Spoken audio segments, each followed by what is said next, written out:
यानी ये electric field हो गया इन दोनों प्लेट के बीच की वजह से, तो ये पॉजिटिव प्लेट है तो ये क्या होगी, नेगेटिव।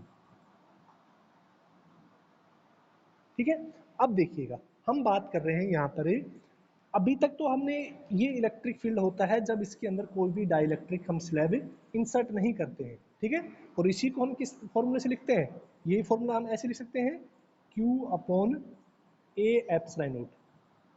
कोई दिक्कत, देखो मैं ये पेज आपको स्क्रीनशॉट भेज दूंगा, आप इसको बिल्कुल एज इट इज नोट कर लेना आपकी नोटबुक में, कोई दिक्कत नहीं है। ठीक है ना, एंड पोटेंशियल डिफरेंस, पोटेंशियल ये ई नोट कब है, जब यहाँ पर कोई भी इलेक्ट्रिक कोई भी मीडियम नहीं है वैक्यूम में। ठीक है, तो पोटेंशियल कितना हो जाएगा बच्चे, ये आपको पता है कि पोटेंशियल वी नोट हो जाएगा E naught into D. D क्या है, इन दोनों के बीच की डिस्टेंस, यानी यहाँ से हम क्या लिख सकते हैं, या फिर V naught equal to E naught की वैल्यू यहाँ से इक्वेशन फर्स्ट से हम लिख देते हैं Q upon A epsilon note into D. इसको हमने क्या मान दिया, इक्वेशन फर्स्ट। तो ये जो वैल्यू हमने लिखी है ये कहाँ से लिखी है, बाई इक्वेशन फर्स्ट। बोलिए यहाँ तक कोई दिक्कत आपको, थोड़ा जल्दी से बोलिए, अभी तो हम वही कर रहे हैं जो अभी किया था।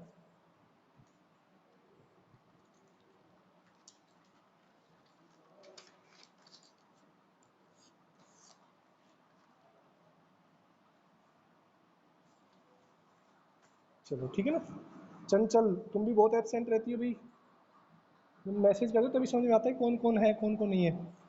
अब देखिएगा, यानी ये हो गया आपके पास वी नोट, ये आपके पास आ गया था Q upon epsilon naught A into D.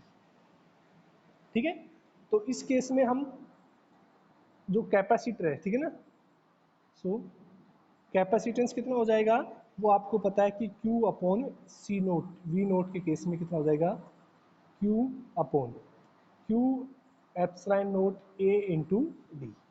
यानी इसको जब सोल्व करेंगे आप तो ये आपका निकल के आता है epsilon naught A upon D.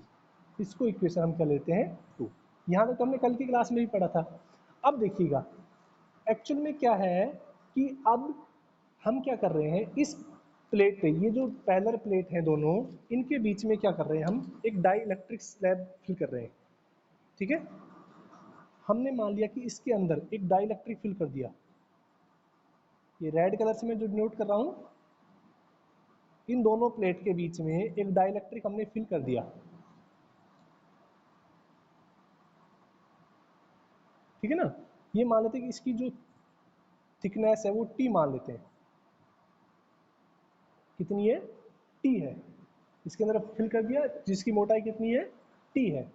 अब देखिएगा आपको पता है कि डाइलेक्ट्रिक जब हम फिल करते हैं तो एक कंडीशन हमने पढ़ी थी कि इस डाइलेक्ट्रिक की वजह से एक इलेक्ट्रिक फील्ड जनरेट होता है।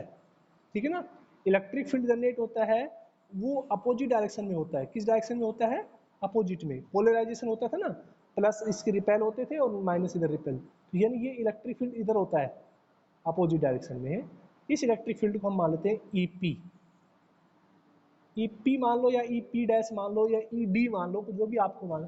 पी क्यों माना है कि ये पोलराइजेशन की वजह से। इनिशियल केस में इलेक्ट्रिक फील्ड किधर है, इधर है इलेक्ट्रिक फील्ड, वो हमारा ई नोट है जो हम अभी कैलकुलेट किए फॉर्मूले से, ये क्यू अपॉन ए। अब इस डाइलेक्ट्रिक स्लैब जब हमने इंसर्ट कराया तो ये डाइलेक्ट्रिक स्लैब के अंदर पोलराइजेशन होगा। इस पोलराइजेशन होने से क्या होता है कि इस अपोजिट डायरेक्शन में एक इलेक्ट्रिक फील्ड जनरेट होता है, उसको हमने क्या मान लिया, ईपी मान लिया। तो नेट इलेक्ट्रिक फील्ड है वो कितना इफेक्ट पड़ेगा उसके बारे में बात करेंगे भाई। इधर आपका इनिशियल इलेक्ट्रिक फील्ड है और इसके अपोजिट में आपका ये डाइलेक्ट्रिक इंसर्ट करने से उससे जनरेट हुआ है, तो रिजल्टेंट तो डिक्रीज हो जाएगा ना, क्योंकि अपोजिट डायरेक्शन में दोनों, तो रिजल्टेंट कितना होगा उसके बारे में हम बात करेंगे। तो देखिएगा मैं लिख रहा हूं यहाँ पे, now A dielectric slab of thickness T placed between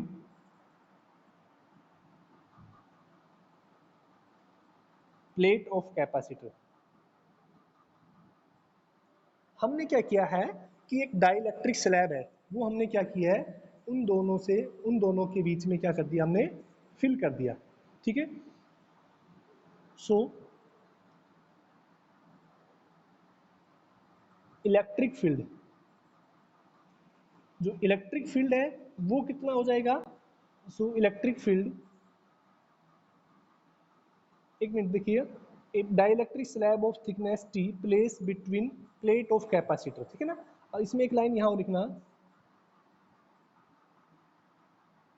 value of A dielectric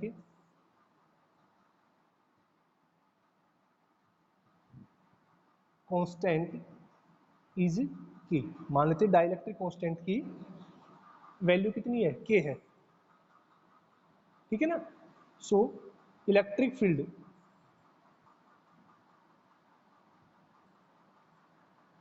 will decrease, electric field कितना हो जाएगा, जो ई है वो आपका कितना हो जाएगा, ई नोट बाई के टाइम हो जाएगा। कल ही हमने क्वेश्चन पढ़ा था, कल सोल्व भी कराया था, ठीक है ना। अब देखिएगा, एंड पोटेंशियल, अब पोटेंशियल V की बात करते हैं। पोटेंशियल V कितना होता है, E इंटू डी, यही होता है पोटेंशियल। अब यहां तक होती कोई दिक्कत है, जल्दी बताओ थोड़ा सा, सुन रहे हैं ना, और साफ दिख रहा है ना आपको, जल्दी बताइए।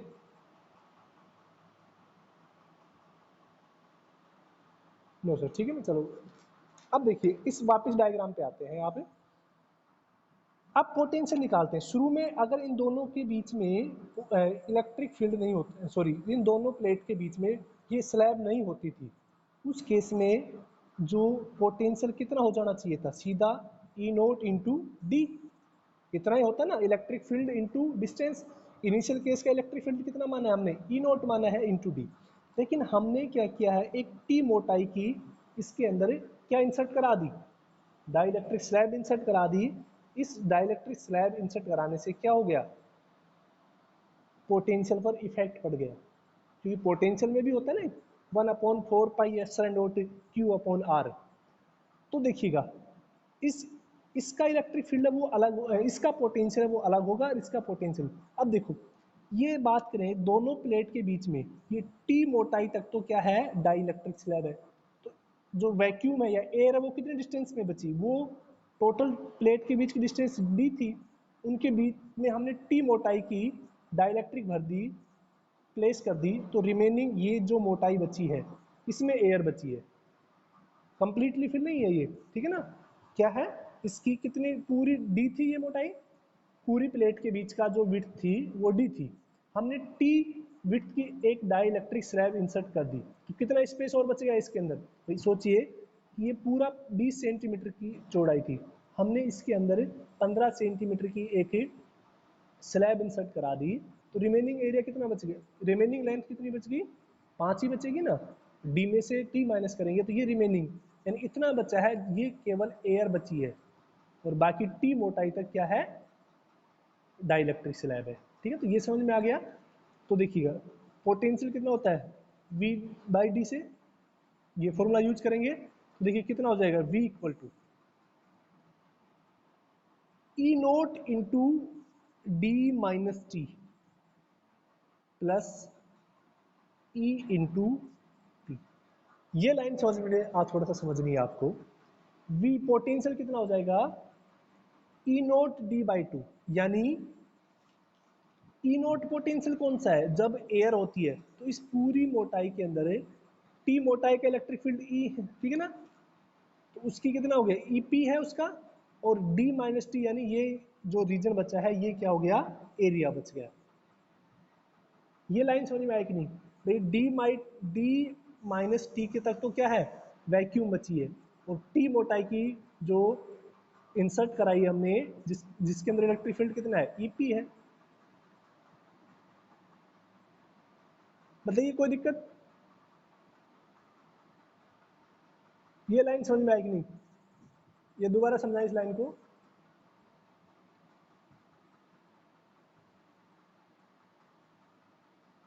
क्लियर कीजिए जल्दी थोड़ा। भाई इनिशियल केस में ईपी है, सॉरी इनिशियल केस में ई नोट इलेक्ट्रिक फील्ड है, अगर हम उसमें डाइलेक्ट्रिक के भर देंगे तो इलेक्ट्रिक फील्ड है वो कितने टाइम डिक्रीज हो जाता है, के टाइम। अब पोटेंशियल इस फॉर्मूले से निकालेंगे तो कितना हो जाएगा, E naught D minus T plus E P into T. ये ईपी पोलराइज प्लेट का है इलेक्ट्रिक फील्ड, वो कितनी मोटाई तक है, टी मोटाई तक। ये ई नोट है जो डी के बीच में जो एयर बची हुई है उसका है, डी माइनस टी का। क्लियर। तो ये क्या हो गया आपके पास है। अब देखो इस ईपी की वैल्यू को यहां से रख देते हैं by equation third and fourth, इसके बारे में बात करेंगे हम। इक्वेशन थर्ड और फोर्थ की बात करेंगे।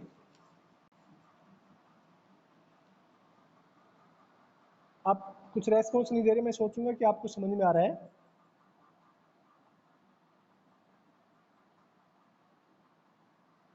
इक्वेशन 3 और 4 से देखो कितना हो जाएगा, v इक्वल टू आपके पास v कितना है, E naught D minus T plus, अब उसका कितना देखो ईपी को मैं क्या लिख सकता हूं, ई नोट बाई के इंटू टी भी लिख सकता हूं, ये एक ही बात है भाई। ये कितना हो गया, ई नोट बाई की इंटू टी। क्लियर। या फिर यहां से v बराबर कितना हो गया, ई नोट को हमने कॉमन ले लिया, डी माइनस टी प्लस के। यहाँ तो कोई दिक्कत नहीं होनी चाहिए। अब देखिएगा, अब हम बात कर रहे हैं किसके बारे में, capacitance. So capacitance C equal to कितना होता है, V अपॉन E। तो यहाँ से देखिएगा हम, सॉरी कितना होता है, Q अपॉन V, ये होता है कैपेसिटेंस। तो C बराबर है Q अपॉन, अब देखिए जो V है उसको हम यहाँ पे रख लेते हैं, ये रहा V आपके पास है, E नोट तो आ गया आपके पास, D अब देखो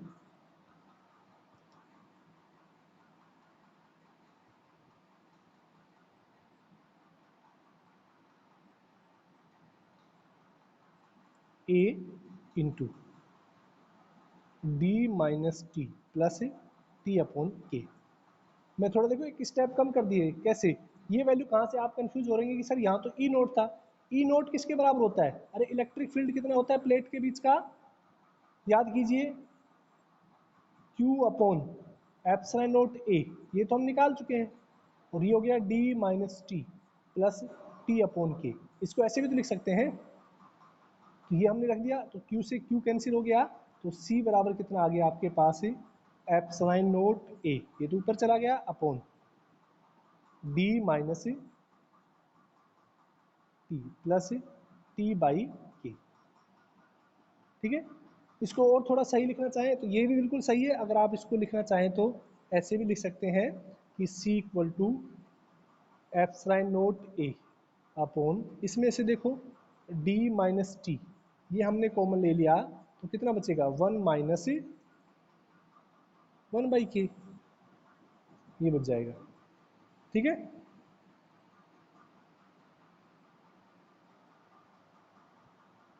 तो आप ये फॉर्मूला याद रखें, ये क्या होता है, डाइलेक्ट्रिक। कोई दिक्कत यहाँ तक जल्दी से एक बार बता दीजिए।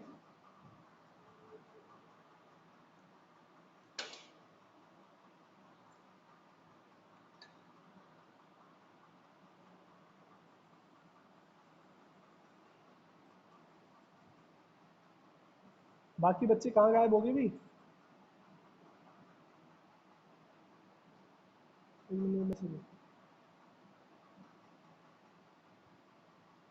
चंचल बोल रही क्लियर नहीं आ रहा है, क्लियर नहीं आ रहा है क्या, एक बार बता दीजिए मुझे, नहीं तो फिर मैं कल से वहीं बोर्ड पे करा दूंगा।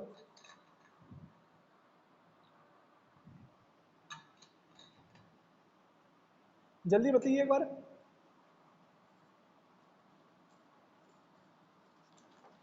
चंचल भाई तुम्हारे क्या नेटवर्क में दिक्कत होगी क्या इनको।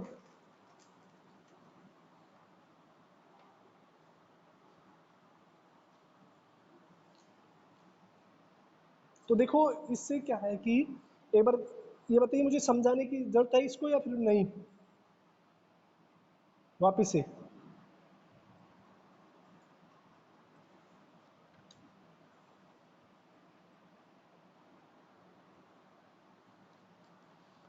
अब देखिएगा, एक बात करते हैं कि अब आपसे बाय चांस ये दे दिया इस तरह का क्वेश्चन कि जो प्लेट्स हैं वो उनके बीच में मल्टीपल क्या भरा हुआ है, डाइलेक्ट्रिक भरा हुआ है, उस केस में आप कैसे करेंगे उसके बारे में बात करते हैं। देखिएगा भी इनिशियल केस में कितना आया था आपको, अभी हमने बात की है कि C इक्वल टू आया आपके पास A epsilon naught upon B minus T upon Q, ठीक है, ये आता है इनिशियल केस में, ठीक है, सॉरी माइनस नहीं होता, ये होता है, ठीक है ना, प्लस होता है, यहाँ प्लस लिखा है ना मैंने,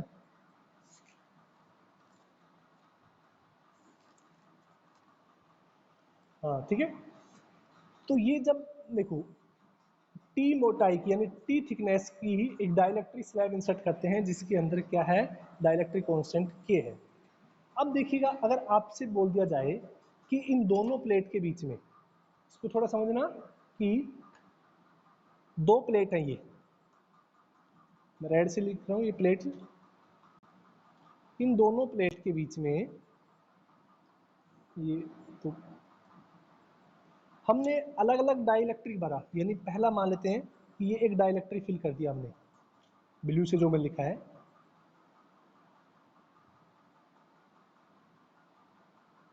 इसकी विड्थ हम मान लेते हैं T1 है और इसका डाइलेक्ट्रिक कांस्टेंट मान लेते हैं K1 है।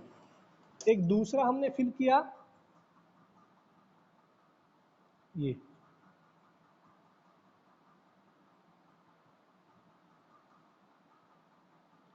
मान लेते इसकी विड्थ कितनी है, T2 है और इसका डाइलेक्ट्रिक कांस्टेंट कितना है, K2 है।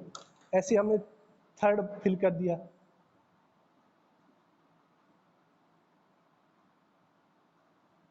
T3 विड्थ का और इसका डाइलेक्ट्रिक कांस्टेंट K3 है।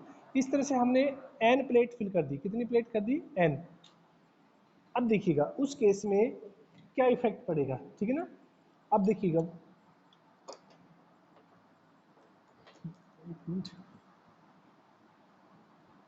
if n plates and dielectric plates placed between plate of capacitor, then if n plate capacitor, if dielectric constant are K1 K2 इस तरह से अप टू Kn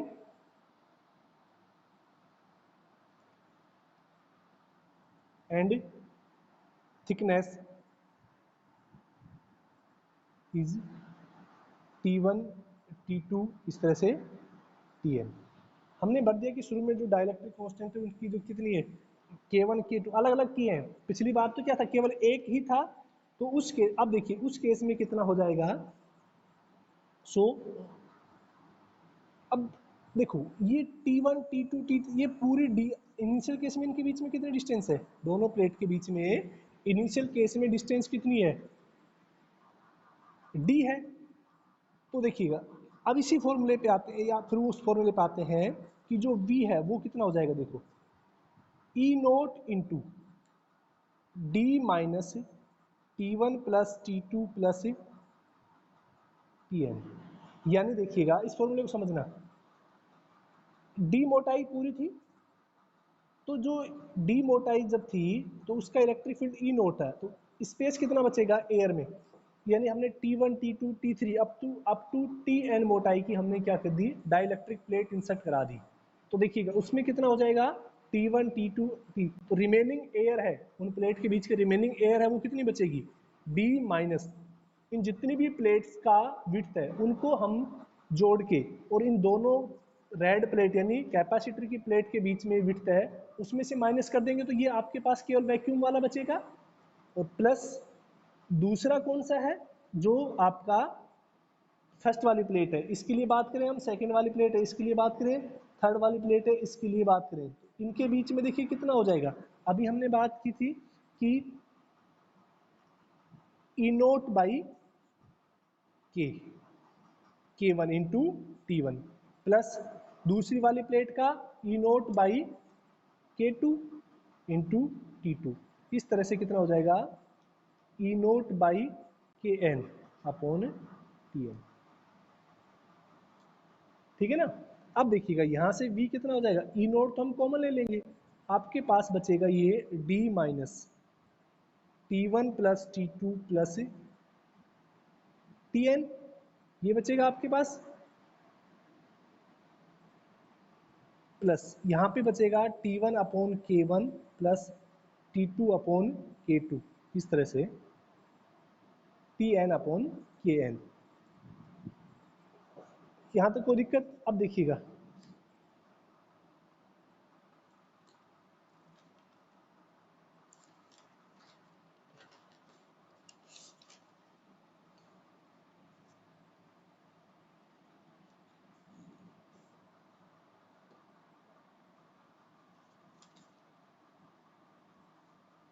अब हम निकालेंगे इलेक्ट्रिक फील्ड, सॉरी कैपेसिटेंस। तो पहले मैं एक बार ई को वापस से लिख देता हूँ यहाँ पर। तो ई बराबर सॉरी आपका कितना हो गया, E naught D minus T1 plus T2 plus T3 Tn, ये तो हो गया इसका, और ये कितना हो गया plus T1 upon K1 Tn upon Kn, ये हो गया इनका डाइलेक्ट्रिक का कांस्टेंट का। क्लियर। अब हम बात करते हैं कैपेसिटेंस। तो कैपेसिटेंस कितना हो जाएगा, Q अपॉन V। ठीक है, तो V की वैल्यू यहाँ से रख लेंगे। तो देखो Q अपॉन V की वैल्यू, मैं E को भी लिख देता हूँ सीधा, Q upon A epsilon note D minus T1 plus T2 Tn plus T1 upon K1 plus T2 upon K2 Tn upon Kn। तो Q से Q कैंसिल हो गया, तो उस केस में जो C है वो कितना हो जाएगा आपके पास है A epsilon naught upon D minus T1 plus T2 plus Tn plus T1 upon K1 plus T2 upon K2 Tn upon K। ये आपका रिजल्टेंट किसके केस में आएगा, जब मल्टीपल प्लेट्स होती हैं उस केस में। ये बहुत रेयर चांस में आती है डेरिवेशन मल्टीपल केसेस की, सिंगल प्लेट की तो आप याद रखेंगे। तो इसमें बताइए कोई दिक्कत, एक बार इसको वापस से देखना, थोड़ी कॉम्प्लेक्स डेरिवेशन है। कॉम्प्लेक्स क्या, ज़्यादा कॉम्प्लेक्स है, ठीक है ना। सुन रहे हैं भाई सभी। हाँ बस आज तक इतना ही पढ़ाएंगे, एक बार रेस्पॉन्स दे दीजिए कि कोई दिक्कत है कि इसमें, एक बार वापस से पढ़ेंगे आप।